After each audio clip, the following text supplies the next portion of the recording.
আরে দিদি, ঘরের বৌমার ভিতরে তো সাক্ষাৎ মা অন্নপূর্ণা বাস করে। নিজের পরিবারকে সুন্দর সুন্দর খাবার খাওয়ানো তো প্রত্যেকটা মেয়েরই কর্তব্য। ঠিকই বলেছেন দিদি। আজকালকার দিনে ঘরোয়া মেয়ে খুঁজে পাওয়া মানে গাধার মাথার শিং খুঁজে পাওয়ার মতোই অবস্থা। আরে আপনি আমাকেই দেখুন না, আমার ছেলে অর্ণব ইঞ্জিনিয়ার, 1,00,000 টাকা মাইনে ওর জন্যই মেয়ে খুঁজে পাচ্ছি না। ছেলের আমার এক কথা, যে বিয়ে করলে বিদেশি মেয়েকেই বিয়ে করবে। সেই বিদেশি মেয়ে নাকি ওই যে কি একটা খাবার আছে না, কন্টিনেন্টাল খাবার, ওই খাবার বানাতে জানতে হবে। ছেলে আমার ওটাই খাবে। আর আপনি তো জানেনই, আজকালকার মেয়েরা দেশি খাবারই বানাতে জানে না, তার ওপর আবার বিদেশি খাবার। না না দিদি, সব মেয়ে একরকম হয় না। আমার সানভি তো সব রকমের রান্না করতে জানে, বিশেষ করে ওই বিদেশি কন্টিনেন্টাল খাবার। তবে তো তাড়াতাড়ি ওকে ডেকে পাঠান। এরপর উর্মিলা তার মেয়েকে ডাকতে ভেতরে গেল। দেখ মা সানভি, যেভাবেই হোক এই ইন্টারভিউটা ক্লিয়ার করে নে। অনেক বড় পার্টি এসেছে বিয়ের জন্য। ওদের বাড়িতে গাড়ি বাড়ি চাকর বাকর সব আছে। তুই ওদের বাড়িতে মহারানীর মতো থাকবি রে। আর আমি তো তোর প্রশংসায় পঞ্চমুখ হয়ে বলেছি তুই সব রকমের কন্টিনেন্টাল রান্না জানিস। মা, আমি তো সামান্য আলু পরোটা এগুলো ভালো করে বানাতে পারি না। পরোটা তৈরি করলে মনে হয় যেন শ্রীলঙ্কার ম্যাপ তৈরি করেছি, আর সেখানে কন্টিনেন্টাল খাবারের নামই তো আমি জানি না। আরে প্রথমে তুই ওই ইউটিউব দেখে রান্না করে নিবি, তারপর কন্টিনেন্টাল খাবার খেয়ে ওদের মন ভরে গেলে আর খেতে চাইবে না। এমনিতেও ওই ইংরেজদের হাবিজাবি খাবার আমাদের মতো লোকে কি বেশি দিন খেতে পারে নাকি? ধুত, চল মা, তুই তাড়াতাড়ি সেজে গুজে আয়। রেডি হয়ে সানভি বাইরে চলে এলো, আর সেখানে অর্ণব আর ওর মায়ের সানভিকে খুব পছন্দ হলো। এরপর যখন কন্টিনেন্টাল খাবারের ব্যাপারে সানভিকে জিজ্ঞেস করলো, তখন সানভি তাদের বলল, কন্টিনেন্টাল খাবার ওটা তো আমার বাহাতের কাজ। আর এই কথা শুনেই অর্ণবের মা বিয়ের জন্য রাজি হয়ে যায়, আর এরপর কিছুদিনের মধ্যেই দুজনের বিয়ে হয়ে যায়। সানভি, তোমার হাতের কন্টিনেন্টাল রান্নার কথা তো আমরা সবাই শুনেছি। তা আজ কিছু ভালো বানিয়ে খাইয়ে দাও। হ্যাঁ, এক্ষুনি আনছি। এরপর সানভি রান্নাঘরে গিয়ে ইউটিউব খুলে দেখতে দেখতে ভাবে, না না না, এদেরকে যদি ফেমাস কোনো খাবার রান্না করে খাওয়াই তাহলে এরা বুঝতে পারবে আমি ভালো করে কিছুই জানি না। একটা কাজ করি, ইচ্ছে মতো কিছু একটা বানিয়ে নিই, সেটাকে একটা নাম দিয়ে দেব। এই বলে সানভি ফ্রিজ খুলে ঝিঙে দেখতে পায়। এরপরে সানভি ওই কাঁচা ঝিঙেকে মশলা লাগিয়ে মাইক্রোওভেনে গ্রিল করতে দিয়ে দেয়। এরপর ওভেন থেকে বার করে দেখে যে ঝিঙেটা শক্ত হয়ে গেছে। হায় ভগবান, এটা কি হয়ে গেল? একটা কাজ করি, এর উপরে একটু কাসুন্দি আর একটু টমেটো সস দিয়ে দিই। দারুণ লাগবে। এরপর সানভি ফুল কনফিডেন্সে ওই খাবারটা টেবিলে রেখে কোনো একটা বাহানা করে কিচেনে চলে যায়, আর ওই ডিশ দেখে অর্ণবর মাকে বলল, ছি মা, এ আবার কি জিনিস? কি বাজে, মনে হচ্ছে লাল নীল সবজি ডেড বডি। ছি, এসব আমি খাবো না। আরে হতভাগা, চুপ কর তুই। জানিস তোর প্রশংসায় আমি কত রাগ আলাপ গেয়েছি। আমি বারে বারে ওকে বলেছি যে আমার ছেলে শুধু কন্টিনেন্টাল খায়, আর এখন যদি ও সত্যিটা জানতে পারে তাহলে ভাববে যে কোন ছোট লোকদের বাড়িতে এসে পড়েছি। বৌমা মনে হয় কোনো কন্টিনেন্টাল বানিয়েছে, তাই শুধু তুই প্রশংসাটা চালিয়ে যা। তা হয়তো তুমি ঠিকই বলছো মা, কিন্তু সত্যি বলতে এটা খুব বাজে খেতে। তখনই সানভি ওখানে চলে আসে। বাবা বৌমা, তুমি কি ভালো কন্টিনেন্টাল খাবার বানিয়েছো। এরকম খাবার তো আমি 5 স্টার হোটেলেও খাইনি, সত্যি বলছি। আরে বাহ, এই পোড়া ঝিঙেটা মায়ের এত পছন্দ হয়েছে। থ্যাংক ইউ ঠাকুর, তুমি বাঁচিয়ে নিয়েছো। সানভি, দারুণ হয়েছে গো। তাহলে তুমি কালকে বানিও ইটালিয়ান পাস্তাটা। হ্যাঁ হ্যাঁ, নিশ্চয়ই বানাবো। অন্তত কিছু তো চেনা পরিচিত খাওয়া জুটবে। পরের দিন সানভি ইটালিয়ান পাস্তা বানানোর জন্য কিচেনে যায় আর ইউটিউব থেকে খুঁজতে থাকে। আরে এইসব নাম দেখেই তোমার মাথাটা কেমন একটা ঘুরছে।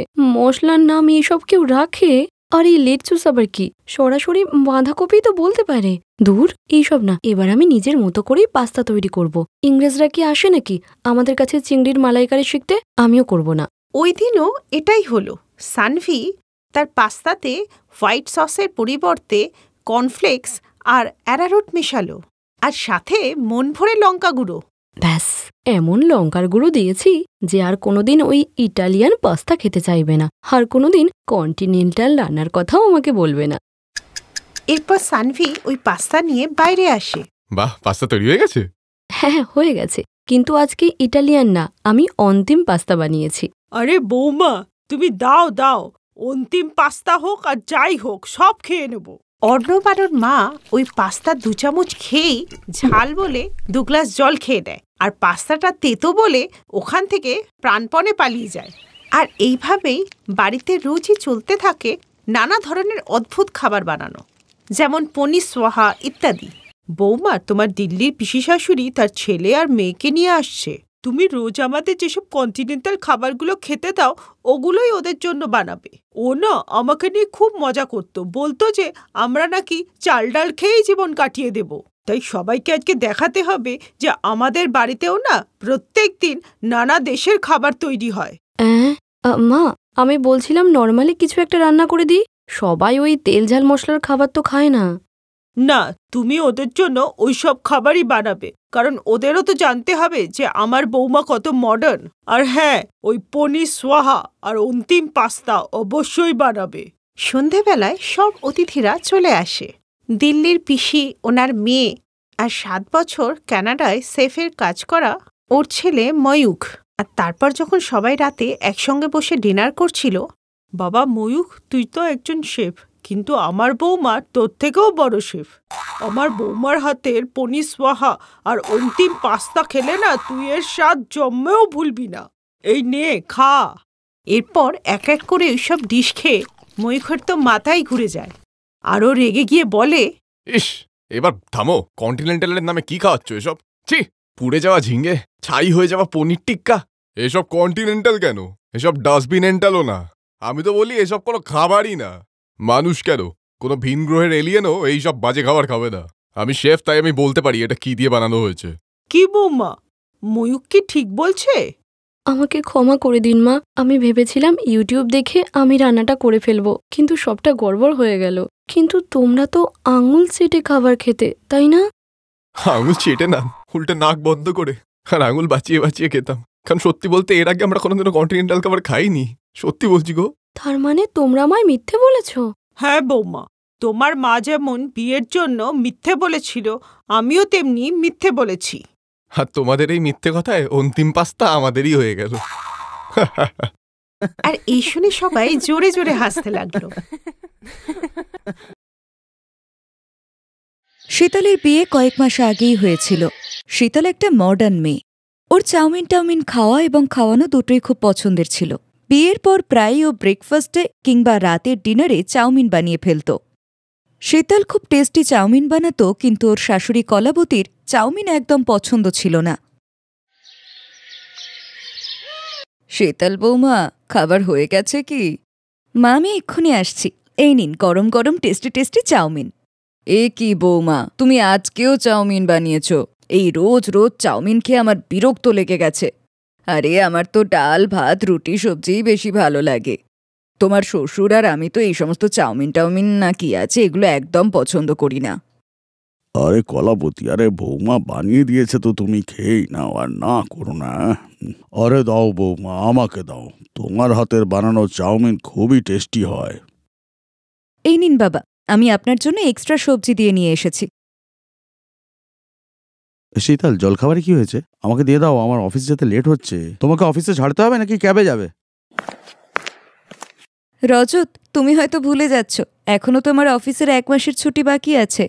বিয়ের জন্য আমি 6 মাসের লিভ অ্যাপ্লিকেশন দিয়েছিলাম, আমি নেক্সট মান্থ থেকে যাব। ওকে, আসলে আমার ছুটি তো শেষ, তাই তোমার ছুটির কথা খেয়াল নেই। এই নাও তোমার চাউমিন। তুমি আবার চাউমিন বানিয়েছো? মা কিছু বলেনি? বলছিল, কিন্তু আমি তো এখন দিয়ে দিয়েছি। এখন কি করব, মডার্ন বৌমা আমার চাউমিন বানিয়ে খাওয়ায়, তাই আমাদের খেতেও হয়। আজকালকার মডার্ন বউদের ব্যাপার স্যাপারই আলাদা বাবা। শীতল সব জায়গায় গিয়েছিল, কিন্তু এখনও ওর বড় ননদ রাধিকার বাড়িতে যাওয়া বাকি ছিল। রাধিকা কিছু সময়ের জন্য বিদেশ গিয়েছিল। রাধিকার ননদ সোনিয়ার বিয়ে বিদেশে ঠিক হয়েছিল, সেই জন্য সবাই আশীর্বাদের অনুষ্ঠানের জন্য বিদেশে গিয়েছিল। আর বিদেশ থেকে ফেরা মাত্রই রাধিকা শীতলকে ওদের বাড়িতে খাওয়ার জন্য নিমন্ত্রণ করেছিল। কি গো শুনছো?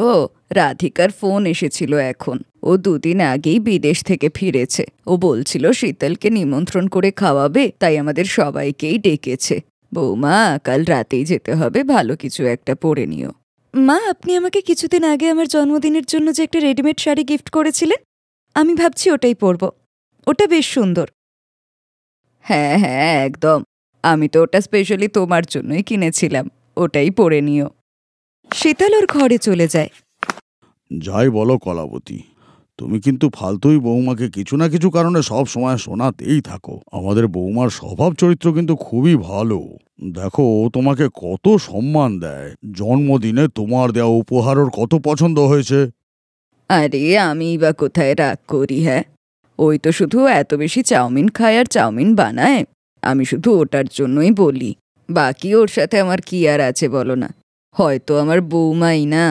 আচ্ছা শোনো, আমি বলছিলাম কি, রাধিকার বাড়ি যাওয়ার জন্য তুমি একটা ফলের ঝুড়ি আর একটা ড্রাই ফ্রুটের বাক্স কিনে এনো। শীতল বিয়ের পর প্রথমবার ওর বাড়ি যাচ্ছে তো, তাই আমাদের সবার খালি হাতে যাওয়াটা ঠিক দেখায় না। ওটা তো আমাদের মেয়ের বাড়ি না? আচ্ছা আচ্ছা, ঠিক আছে, কালকে সন্ধ্যাবেলা যাবার আগে নিয়ে আসবো। পরের দিন সকলের সাথে শীতল ননদ রাধিকার বাড়িতে খেতে গিয়েছিল। সবাই খেতে বসার জন্য তৈরি হচ্ছিল। শীতল, আমি তো তোমার পছন্দের ব্যাপারে তেমন জানতাম না, সেই জন্যই আমি মালাই কোপ্তা, শাহি পনির, ডাল মাখনি, নান আর বাকি তুমি দেখে নাও, এগুলোই বানিয়েছি। তোমার পছন্দ হলেই হলো। এবার তোমরা সবাই বসে যাও, আমি সার্ভ করে দিই। না দিদি, আমি তোমার সাথে একটু হেল্প করি না? সবাই মিলে একসাথেই খাবো। বাকি বাবা, মা, রজত সবাই তো তোমার শ্বশুর শাশুড়ির সাথেই বসে আছে। তোমার সাথে তো কথা বলার সময়ই পাইনি। কেমন ছিল তোমার বিদেশের ট্রিপ? খুব ভালো ছিল, খুব এনজয় করেছি। আর এরপর তো সোনিয়াও বিয়ের পর বিদেশে চলে যাবে। আরে রাধিকা বৌদি, এখনো তো বিয়ের অনেক দেরি। এখনো তো আমি তোমাদের খুব চালাবো। আরে আয়ুষ্মানের ফোন এসেছে। মনে হয় কোনো জরুরি কাজ আছে। আমরা তো সবেমাত্র 2 দিন হলো এসেছি। মনে হয় আমাদের জামাই তোমাকে ছাড়া উদাস হয়ে গেছে। রাধিকা দিদি একদম ঠিক কথা বলছে সোনিয়া। নিশ্চয়ই আয়ুষ্মান তোমাকে খুব মিস করছে। তোমরা আর কি করার জন্য আমাকেই পেয়েছো না? আগে কলটা তো ওঠাতে দাও। হ্যালো, হ্যাঁ আয়ুষ্মান, ওকে, তার মানে তোমার জামাই বাবু। ঠিক আছে, ঠিক আছে, আমি দেখছি। হ্যাঁ গো। সোনিয়া ফোনটা রেখে দেয়। কি হলো সোনিয়া? আয়ুষ্মান যে কি বলছিলেন? ওই রাধিকা বৌদি, আয়ুষ্মানের জামাইবাবু এখানে দিল্লিতে এসেছে। আসলে ওই আয়ুষ্মান বলছিল যে শাশুড়িমা আমার জন্য কিছু জিনিস পাঠিয়েছেন, তাই আর ওর জামাইবাবু চাউমিন খুব পছন্দ করে, তাই বলল রাতের ডিনারে ওনার জন্য চাউমিন আর মাঞ্চুরিয়ান করতে। আর এই সময়ের মধ্যে এগুলো কি করে হবে? বাজার থেকে নিয়ে আসাটাও ভালো দেখায় না। ও বলছিল কি উনি বাড়ির রান্না খেতেই বেশি পছন্দ করেন। তো এটাতে টেনশনের কি আছে? চাউমিন আর মাঞ্চুরিয়ানই তো করতে হবে। আমি একটু পরেই রেডি করে দিচ্ছি। তখনই শীতলের শাশুড়ি কিচেনে চলে আসে। আরে সোনিয়া মা, তুমি জানো শীতল তো চাউমিন খুব ভালোবাসে। আমি যদিও এতটা খেতে ভালোবাসি না, তবে যাই বলো, শীতল খুব টেস্টি চাউমিন বানায়। সত্যি আন্টি? তাহলে তো শীতল বৌদি তোমাকে আমার হেল্প করতেই হবে। তুমি করতে পারবে তো? হ্যাঁ হ্যাঁ, তুমি টেনশন করো না, আমি সব রেডি করে দেব। এমন চাউমিন আর মাঞ্চুরিয়ান বানাবো না যে আয়ুষ্মানের জিজু শুধু আঙুলি চাটতে থাকবেন। শীতল তো এই সমস্ত ডিশ বানানোতে এক্সপার্ট ছিল। শীতল তো কিছুক্ষণের মধ্যেই খুব টেস্টি চাউমিনের সাথে সাথে মাঞ্চুরিয়ানও বানিয়ে দিল। আয়ুষ্মানের জামাইবাবুর শীতলের হাতে বানানো চাউমিন আর মাঞ্চুরিয়ান খুব টেস্টি লেগেছিল। উনি খাবারের খুব প্রশংসা করলেন। যখন এই কথা আয়ুষ্মান জানতে পারল, তখন আয়ুষ্মানও খুব খুশি হল। যাই বলো, আজ তোমার হাতের বানানো চাউমিন আমার দারুণ লেগেছে। আয়ুষ্মানের জিজু কত খুশি হয়ে গেছেন।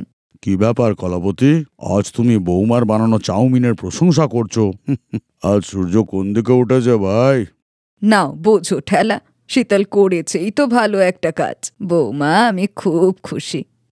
রাধিকা বৌমা, যাও চাউমিন আর মাঞ্চুরিয়ান আমাদের সবাইকার জন্য বেড়ে দাও। আমিও তো খেয়ে দেখি শীতলের হাতে বানানো চাউমিন আর মাঞ্চুরিয়ান। হ্যাঁ মা, আমি এক্ষুনি নিয়ে আসছি। থ্যাংক ইউ শীতল বৌদি। পুরো ঘরে খুশির মহল ছড়িয়ে পড়ল। শীতলও খুব খুশি হয়েছিল। ওর হাতে বানানো চাউমিন সকলের খুব পছন্দ হয়েছিল যে। Thanks for watching.